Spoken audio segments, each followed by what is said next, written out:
ప్రాథమిక వ్యవస్థలో ఏం చేస్తున్నారు మన వాళ్ళంతా కూడా? పక్కన ఇంకొక రాష్ట్రం చేస్తూ ఉంటే కొన్ని ఎవరు చేయలేదండి, మన కొత్తది నుంచి పనుకోవచ్చు. ఏం చేశాం మనం? ఇప్పటికైనా యుద్ధ ప్రాతిపదికన చేపట్టాలి. కాబట్టి భారత ప్రభుత్వాన్ని నాకు 30 మిలియన్ క్యూబిక్ మీటర్లు ఇచ్చేవా అని చెప్పంటే, ఇక్కడ గ్యాస్ ప్రొడ్యూస్ అవుతామని మీరు ఉపయోగించుకోకపోతే ఏం చేస్తాడండి? ఎక్కడికి ఇస్తాడు? ఏం చేస్తాడు?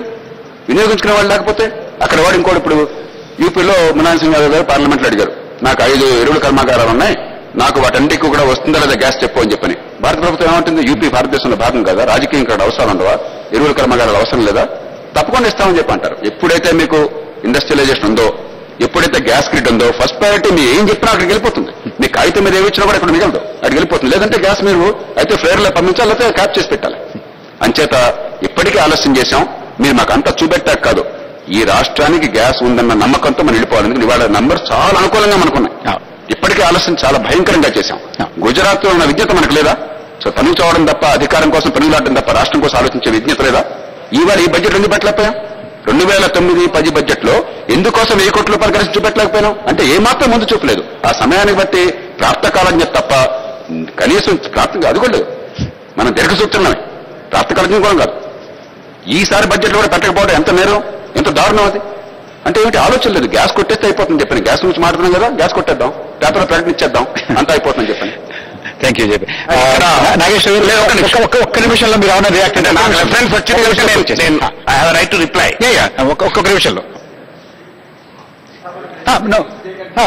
ఒకటేంటంటే డిబేట్ బిట్వీన్ యూ, నేను అన్నది ఏంటంటే, అందుకే అడుగుతున్నాను. లేదా that is in council, that is in council and assembly. On television right to reply depends on the person. Just feed చేస్తాను మీరు చెప్పేదానికి. ఫర్ ఎగ్జాంపుల్ అదే మన జయప్రకాష్ నారాయణ గారు చెప్పారు, ఇప్పుడు మనకి ఎక్స్ప్లోరేషన్ గ్యాస్ రేపు 2048 వరకు 200 బిలియన్ క్యూబిక్ మీటర్స్ ఇవన్నీ కూడా మనకి ఈ రోజు తెలుస్తుంది. కాబట్టి గ్యాస్ గ్రిడ్ అనేది మోస్ట్ ఇంపార్టెంట్, వైటల్, ఇందులో కాంప్రమైజ్ లేదు. కానీ గతంలో ఏం జరిగింది? ఓఎన్జీసీ 604 బావులు తీసుకుంటే అందులో ఎంత గ్యాస్ వచ్చింది? 6.5 మిలియన్ క్యూబిక్ డాలర్. 3 ఫ్యాక్టరీలు కట్టారు, ఫర్మ్ ఎలకేషన్ ఇచ్చారు, ఆకాశం వైపు చూశారు, ఎక్కడా లేదు. అంటే ఆ దృష్టిలో పైప్ లైన్స్ ఎందుకని అని ఉంటారు తప్ప ఇప్పుడు మనకు వస్తుంది కాబట్టి ఇప్పుడు గ్యాస్ కావాలి.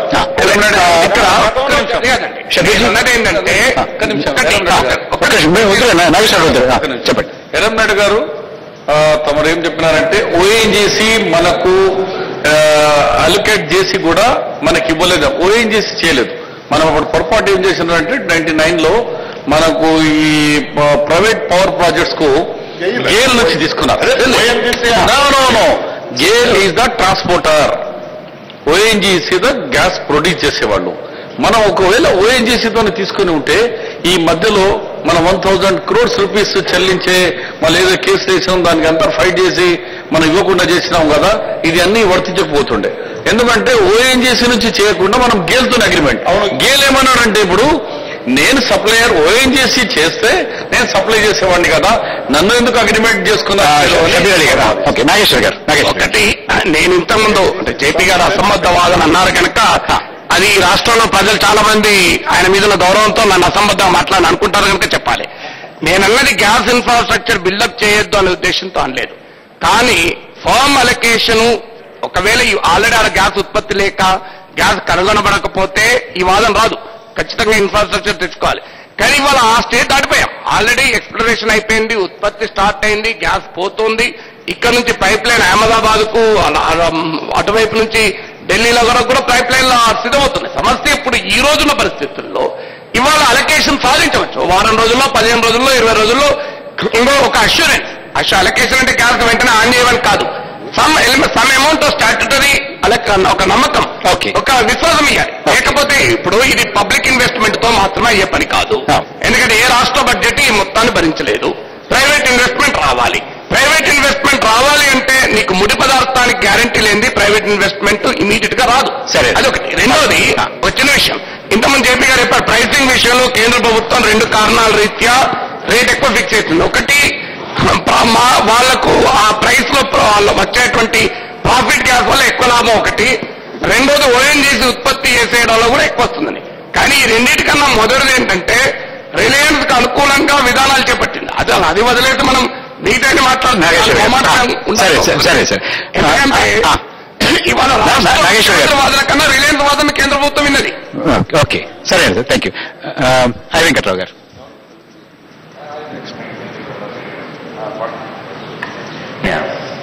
థ్యాంక్ యూ వెరీ మచ్ అండి.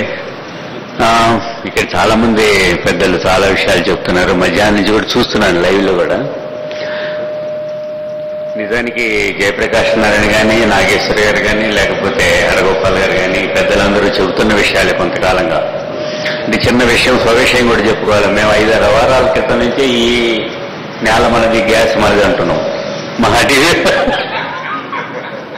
పొలిటికల్ పార్టీలాగా మేము కూడా కొంచెం చెప్పుకోవాలి కదా కొంచెం. అందుకని బట్ నేను చెప్పేది ఏంటంటే, మా టీవీ మొదలుపెట్టిందా, మీ టీవీ మొదలుపెట్టిందా, ఈ టీవీ మొదలుపెట్టిందా అనేది పక్కన పెడితే ఇప్పుడు స్పష్టంగా 2 విషయాలు అయితే కనబడుతున్నాయి. ఒకటి, చరిత్ర చూసుకుంటే జయప్రకాష్ గారు చెప్పిన కానీ, షబ్బీర్ అలీ గారు ఒప్పుకున్నా ఒప్పుకోకపోయినా, ఎర్రనాయుడు గారు ఒప్పుకున్నా ఒప్పుకోకపోయినా, అతి జాగ్రత్తగా ఉండడం, మన డబ్బు ఎందుకు కాల్చుకోవాలన్న జాగ్రత్త అన్నా ఉండాలి స్టేట్ గవర్నమెంట్కి. అది వచ్చిందో చచ్చిందో వచ్చిన తర్వాత చూసుకుందాం అనేటువంటి అతి జాగ్రత్త అన్నా ఉండాలి. లేకపోతే దీర్ఘమైన నిద్రలోనే ఉండాలి. అందులో డౌట్ లేదు. అది మనం చెప్పుకోకర్లా. 2-3 ఏళ్ల క్రితము గుజరాత్ ముఖ్యమంత్రి నరేంద్ర మోడీ గారు ఇక్కడికి వచ్చి చెప్పిపోయారు, మీరు నిద్రపోతున్నారు, మేము మీ గ్యాస్ పట్టుకుపోతున్నాం. 1999లో జరిగిన దాంట్లో పాల్గొన్నారు. ఎవరున్నా చెప్తున్నా ఎలా పాపం తలా పిడికాడు. మన షబ్బీర్ అలీ గారు చెప్పినట్టు 1999-2000లో న్యూ పాలసీ వచ్చి బ్లాక్స్ 2001లో ఎలకేట్ చేస్తే, 2002 డిసెంబర్లో ఐడెంటిఫై చేస్తే, 2004లో ప్రభుత్వం మీకు అప్పచెప్పాం. 2006 నుంచి వెంకట్రావు గారు ఇందాక వరకు ఒక్క మాట. వెంకట్రావు గారు ఇందాక వరకు పెద్ద రాజకీయ పార్టీలు విభేదాలతో లేదు, మీరు మళ్ళీ తీసి పెడతారు. అదే చెప్పబోతున్నాను. 2 రకాల అభిప్రాయాలు ఉన్నాయని విభేదాల గురించి చెప్తున్నాను. వెంకట్రావు గారు, అసలు గ్యాస్ లేదనుకోండి, రాష్ట్రం ఉత్పత్తి కాలేదనుకోండి, ఎల్ఎన్జీ లేదా ప్రపంచంలో టెర్మినల్స్ పెట్టుకోలేమా? మాట్లాడుతున్నాం మనం. ఆంధ్రప్రదేశ్ అని వారని 2020 అని చెప్పిన వారని, ఈ దేశం మరో ఆంధ్రప్రదేశ్ అని వీరని, అద్భుతంగా దేశాన్ని ఆగమగల ప్రవేశిస్తామని చెప్పి ఇంధనం లేకుండా చేద్దాం అనుకున్నారా? ఇక్కడ తీర ప్రాంతం ఇది. 2 అభిప్రాయాలు కాదు కదా ఇది. ఏం చేస్తున్నాం మనం? నిద్రపోయామని ఒప్పుకుందాం, కనీసం తప్పు చేసాం, అప్పటికైనా that is my point also. మనం గతం విషయంలో నిద్రపోయామో అది ఏకాభిప్రాయం ఉంది ఆ విషయంలో. అది ఆ గవర్నమెంట్ కానీ, ఈ గవర్నమెంట్ కానీ, ఏదైనా కానీ. ఇప్పుడు గ్యాస్ వచ్చి యాక్చువల్ గా మనం యూస్ లోకి వచ్చేటప్పటికి ఇప్పుడు నిద్ర లేచాము. It's good. స్టేట్ గవర్నమెంట్ ముందు నిద్ర లేచింది. అఫ్ కోర్స్ నారాయణ రెడ్డి గారు వీళ్ళంతా కొంతకాలంగా చేస్తున్నారు కానీ పాపం వాళ్ళ మాటలు ఎవరు వినిపించుకోవాలా చాలా మంది. ఇప్పుడు ముఖ్యమంత్రి గారు చాలా ధైర్యంగా ప్రతిపక్ష నాయకుడి కంటే కూడా తీవ్రమైన భాషలో మాట్లాడారు, లెటర్ కూడా రాశారు. We have to appreciate that. నిజానికి సీఎం ఇష్యూ రేకప్ చేసిన తర్వాతే జనానికి నిజంగా అసలు ఇదేంటనేది కొంచెం వచ్చింది. మీడియాలో కూడా ఎక్కువ మూవ్మెంట్ కనబడుతుంది. So even English paper, economic times లాంటి పేపర్లు చూసిన తర్వాతే మేము కూడా ఫస్ట్ టైము మన బేసిక్ గా ఈ ఇష్యూ విషయంలో మనకి స్పష్టమైన అవగాహన ఉన్నప్పటికీ గ్యాస్ విషయంలో మనం అన్యాయం జరుగుతుంది, మనం నిద్రపోతున్నాం అనే ఫీలింగ్ ఉన్నప్పటికీ కూడా దాన్ని మనం సరైన నాయిస్ చేయలేకపోయాం. ఎకనామిక్ టైమ్స్ లో ఫస్ట్ టైం దీని గురించి వచ్చినప్పుడు July 7th ఫస్ట్ టైం మేము చూసి ఇదేమిట్రా ఈ గొడవ అని చెప్పేసి దాని మీద స్టడీ చేసి ఫస్ట్ టైం మేడ్ ఏ స్టోరీ. సరే తర్వాత వరే చేసుకున్నారు అనుకోండి. ఏంటంటే అంటే ఇవాళ నుంచి అడుగు నేను అదే చెప్తున్నానండి, అంతవరకు ఏకాభిప్రాయం ఉంది. ఈవేళ గ్యాస్ మనకు రావాలి, ఎంత వాటర్ రావాలి? 10%, 15%, $2, $4, $5 అనేది నలుగురితో పాటు నారాయణ రేటు విషయంలో మనకి డిఫరెన్స్ చేయడానికి వీలు లేదని నేను అనుకున్నా. ఎన్టీపీసీకి ఓ రేటు లేకపోతే ఇంకోటికి ఓ రేటు చేయడానికి వీలు లేదని నేను అనుకుంటున్నా, because it is the supreme court. ఇప్పుడు ఇందులో ఏంటంటే రాజకీయాల్లోకి వెళ్తే అనిల్ అంబానీ, ముఖేష్ అంబానీ వాళ్ళని ఎవరు సపోర్ట్ చేస్తున్నా ఇది మనకు అనవసరం. మన గ్యాస్ మనకు కావాలా? ఇప్పుడు ప్రాజెక్టులు కట్టిన తర్వాత కాలువలు తవ్వాలా, కాలువలు తవ్విన తర్వాత ప్రాజెక్టులు కట్టాలా? జయప్రకాష్ నారాయణ గారు అన్న పాటికి నేను ఇంకో మాట కూడా చెప్తాను. మీరు నాగార్జున సాగర్ ప్రాజెక్టు కట్టారు, కట్టింది ఏం చేసుకుంటారా? ప్రాజెక్టు నిలవబెట్టుకుని కాలువలు లేవు, అసలు దూరదృష్టి లేవని ఆ రోజు అన్నారు. బ్రహ్మానంద రెడ్డి గారి టైంలో. ఇప్పుడు రాజశేఖర రెడ్డి గారు ఏం చేస్తున్నారు, ముందు కాలువలు దగ్గర బొరియలు దవ్వుకుంటూ పోతున్నారు, ప్రాజెక్ట్ లేదు, 3 ఏళ్ళు 4 ఏళ్ళు అయింది, డబ్బులంతా వేస్ట్ చేస్తున్నారు, కాంట్రాక్టులు కమిషన్ కోసం చేస్తున్నారని ఇప్పుడు అంటున్నాం. సో ఏది ముందు, ఎత్తు ముందా చెట్టు? సో సైమల్టేనియస్ గా జరగాలి. అది ఇప్పుడు ఏంటంటే ఇప్పుడు జరగవలసిన విషయమే నేను కూడా చెబుతున్నా. మొన్న మీ కూడా ఒకరోజు చెప్పాము జయప్రకాష్ నారాయణ గారు. ఫస్ట్ ఆఫ్ ఆల్ ఏంటంటే ఏకాభిప్రాయం, పార్టీల మధ్య ఏకాభిప్రాయం ప్రజల్లో ఉంది, మీడియాలో ఉంది, అన్ని రంగాలు ఎవరికైతే నోరుందో వాళ్ళందరికీ ఏకాభిప్రాయం ఉంది. ఈ ఏకాభిప్రాయాన్ని దీన్ని ఎలా కార్యాచరణ కింద మలుచుకోవాలనేది ఒక పాయింట్.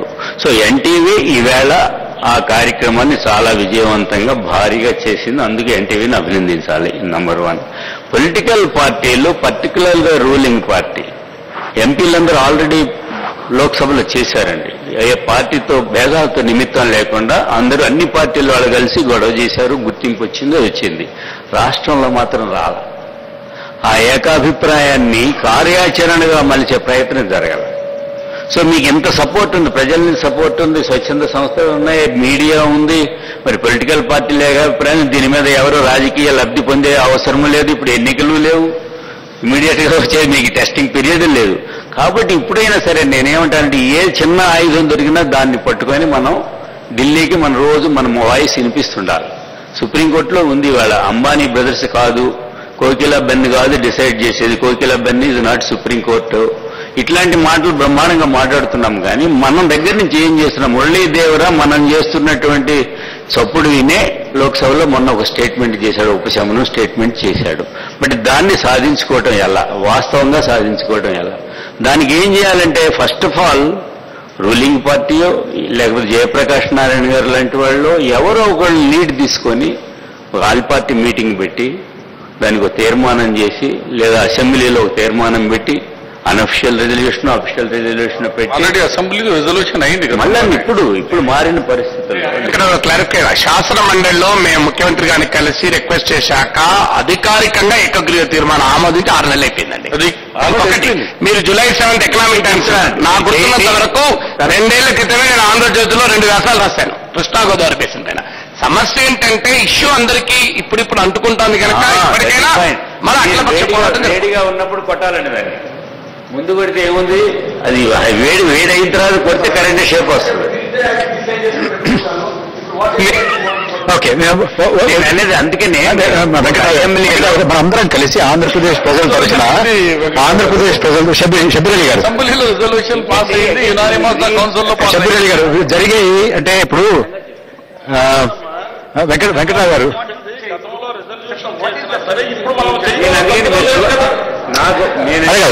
వెంకటరావు ఒక క్షణం ఏంటంటే, నారాయణ రెడ్డి గారు పాదయాత్ర చేశారు, మన నాగేశ్వర గారు చెప్పినట్టుగా ఆయన వ్యాసాలు రాశారు, కౌన్సిల్లో తీర్మానం పాస్ చేశారు, అసెంబ్లీలో తీర్మానం పాస్ చేశారు, అన్ని జరిగాయి. అయితే ఇప్పుడు ఇంతవరకు ఇది వచ్చింది. ఇప్పుడు ఇవాళ ఎన్టీవీ అఖిలపక్ష సమావేశం ఏర్పడినప్పుడు ఇప్పుడు సీరియస్ గా ఉంది. అంటే ఇప్పుడు ఆంధ్రప్రదేశ్ రాష్ట్ర ప్రజల తరపున what exactly want the government to do pressure ఏముంటుంది? అదే కేశవరావు గారు లెట్ us నాకొస్తే అది జనరల్ గా ఉంది. ఏంటి అసలు కేశవరావు గారు let us try and formulate a charter of demands. What is that charter? First of all, charter of demand comes when there is a demand. There is a demand. Isn't there a demand? నేను చెప్పే దయచేసి వినండి, తప్పుంటే మీరు సర్దిద్దండి. నేను వేగ్గా మాట్లాడుతున్నాను. మీరు రాజకీయంగా మేమంతా ఒకటిగా ఉన్నాం ఈ విషయంలో. మా వాయిస్ ఇది అనేటువంటిది ఒకటి ప్రతిధ్వనించాలి. దానికి రిజల్యూషనా లేకపోతే ఆల్ పార్టీ డెలిగేషనా అది రాజకీయ నాయకులు నిర్ణయించుకోవాలి. అందులోని ఇబ్బందులు ఏంటో మనకు తెలియదు. మనం పక్కన కూర్చొని ఉపదేశాలు చెప్తాము, అక్కడ తెలియదు వాళ్ళకి తెలియదు. నంబర్ 1. నంబర్ 2, ఇప్పుడు సుప్రీంకోర్టులో ఉంది కాబట్టి మనము ఇక్కడ ఉన్నటువంటి నైతికంగా కానీ లేకపోతే ఇతరత్ర కానీ ఏదైనా మన హక్కుని ఎస్టాబ్లిష్ చేసుకోవడానికి government of India stand correct గా ఉంది కాబట్టి గవర్నమెంట్ ఆఫ్ ఇండియాకి రేపు పవర్స్ వచ్చిన తర్వాత మన మీద టెంకజల్ల వేయకుండా మన రైట్స్ ని ఎస్టాబ్లిష్ చేసుకోవడానికి సుప్రీంకోర్టులో మనం ఏమన్నా చేయగలమా? గవర్నమెంట్ ఆఫ్ ఇండియాకి అఫిలియేట్ గానో లేకపోతే ఇంకోటి గానో మనం ఇంప్లీడ్ కాగలమా? ఇది ఒకటి కొంత ఆలోచించవలసి ఉందని నేను అనుకుంటున్నానండి. మీరు అదే ప్రాసెస్ చెప్తా ఉన్నారు.